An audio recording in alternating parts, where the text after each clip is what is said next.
tal, mis queridos amigos invisibles de YouTube? Bienvenidas y bienvenidos a una nueva emisión de su canal Tesis de 0 a 100 TV.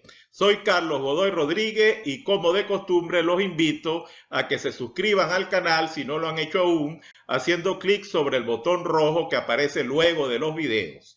También sería conveniente que activen las notificaciones haciendo clic en la correspondiente campanita para que les lleguen oportunamente los avisos cada vez que produzcamos un nuevo episodio por este medio. Muy bien, el video de hoy lleva por título Entendiendo los tipos de variables en investigación. De manera que sin más dilaciones, comencemos. Sucede que por allá en 1940, Stanley Stevens introdujo 4 escalas de medición, a saber, nominal, ordinal, de intervalo y de razón. Estas todavía se usan ampliamente como una forma de describir las características de una variable. Conocer la escala de medición para una variable es un aspecto importante en la elección del análisis estadístico correcto. Muy bien, ¿y qué es la escala nominal? Una escala nominal describe una variable en categorías que no tienen un orden o clasificación natural.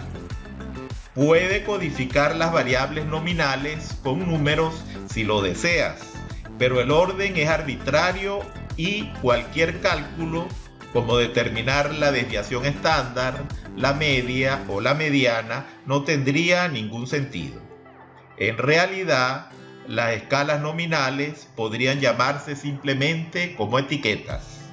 Las escalas nominales son mutuamente excluyentes sin solapamiento entre sus valores. Ok, en el caso de la escala ordinal, es aquella en la que el orden importa, pero no la diferencia entre los valores.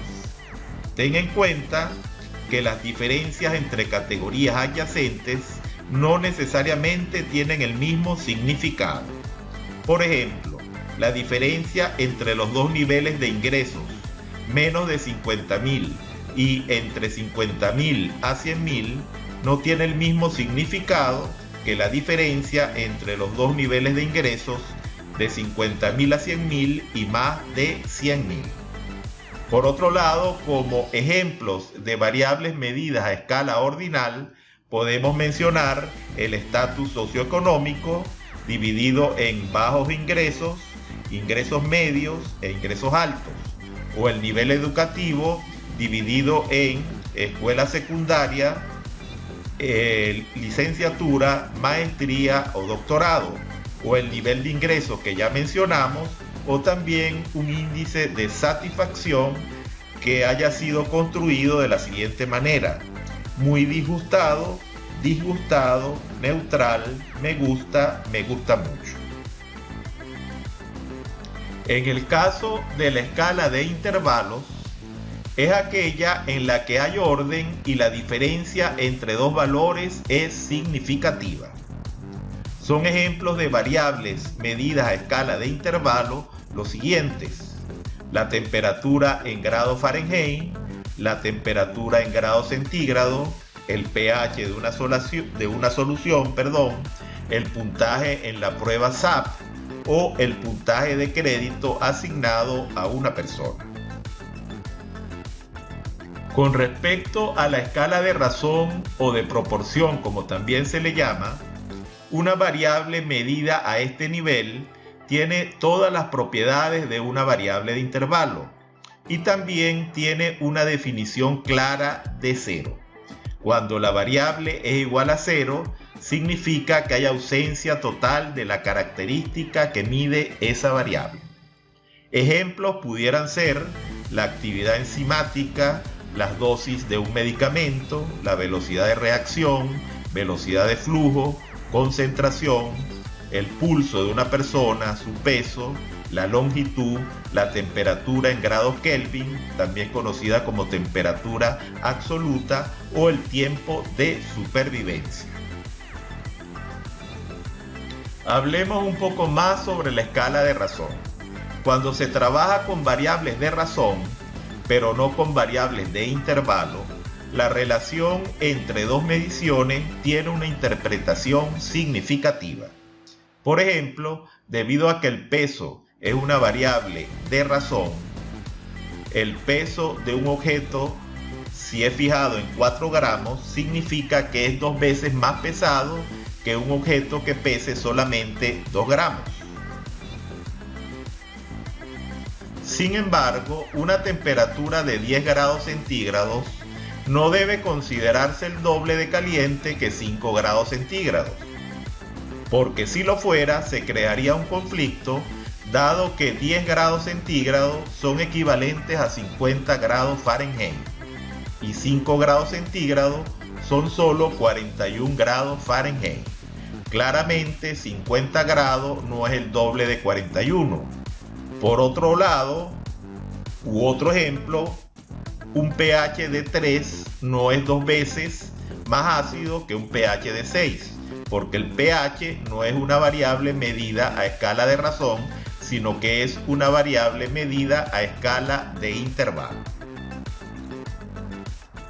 Ahora bien, ¿por qué es importante conocer los niveles de medición de las variables?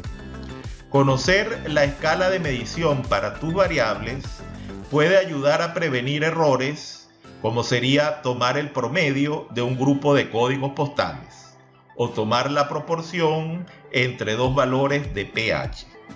Más allá de eso, conocer la escala de medición para tu variable realmente no te va a ayudar a planificar tus análisis o a interpretar los resultados. Adicionalmente, ten en cuenta lo siguiente: si estás construyendo distribuciones de frecuencias, eso lo puedes hacer con cualquiera de los 4 tipos de variables, es decir, variables nominales, ordinales, de intervalo o de razón. Si estás calculando medianas y percentiles, lo puedes hacer con las variables ordinales, de intervalo o de razón, pero no con una variable nominal. Si se trata de sumas o restas, lo puedes hacer solo con variables de intervalo y de razón, y cuando calcules la media, la desviación estándar o el error estándar de la media, solamente lo puedes hacer también con las variables de intervalo y de razón. Y en el caso de determinar relaciones o de calcular el coeficiente de variación, únicamente lo puedes realizar con variables medidas a escala de razón. En resumen, hemos visto hasta aquí 4 niveles de medición de las variables. Los niveles nominal y ordinal para el caso de variables categóricas o cualitativas, y los niveles de intervalo o de razón para el caso de las variables numéricas o métricas. Muy bien, hemos llegado al final. ¿Qué tal te ha parecido este video acerca de los tipos de variables que se manejan en investigación? ¿Tienes ahora más claras las diferencias entre los diversos tipos de niveles de medición de las variables? Déjame tus comentarios luego del video. Estaré esperando para leerlo.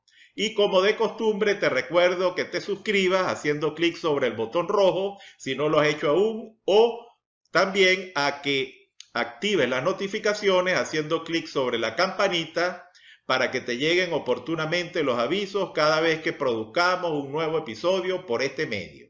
No siendo más por los momentos, te invito a que nos encontremos en el próximo video.